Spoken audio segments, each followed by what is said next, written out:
আসসালামু আলাইকুম। চলে আসলাম বিক্রমপুরের ঐতিহ্যবাহী পিঠা বিবিখানা।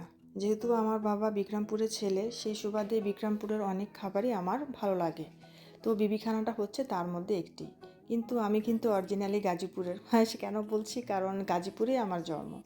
তো বিবিখানা পিঠা বানানোর জন্য আমি একটা বলে 400 গ্রামের মতন সিদ্ধ চালের গুঁড়া নিয়েছি। তারপর দিয়েছি খেজুরের গুড়, তারপরে দিয়েছি নারকেল কোড়া 1 কাপ, তারপরে আরও হাফ কাপ দিয়েছি চিনি, দিয়েছি দারচিনি গুঁড়া, দিয়েছি এলাচের গুঁড়া 2 টেবিল চামচ ঘি। তারপর সব একসাথে ভালো করে মথে নিয়েছি। আর 30 গ্রামের মতন কিশমিশও দিয়েছি। তো 1 চামচের মতন দিয়েছি লবণ। লবণ চিনিটা আপনারা বা গুড়টা আপনারা ব্যালেন্সটা দেখে দিতে পারবেন, সমস্যা নেই। যেহেতু আমি আমার পছন্দ মতন বানাচ্ছি, তো এতটুকুই দিয়েছি। তো এই পিঠাটা সবচাইতে ভালো হয় মাটির চুলাতে।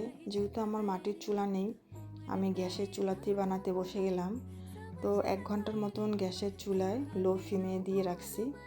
তারপরে দেখলাম যে একটু উল্টিয়ে দেওয়া দরকার, তারপরে আবার উল্টিয়ে দিছি। তারপরে তো হচ্ছে এটা আসলে ইলেকট্রিক ওভেনও আপনারা করতে পারবেন। এই তো আমার বিবিখানা রেডি হয়ে গিয়েছে। তারপরে এটা একটু ঠান্ডা হলে কাটতে হবে। তো কাটার পরে এরকম দেখাচ্ছে। আসলে ব্যক্তিগতভাবে বিবিখানা পিঠা আমার খুবই পছন্দ। আমার মেয়েও খুব পছন্দ করে। ওই বলতেছিল, আম্মু পিঠা তৈরি করো। বাই।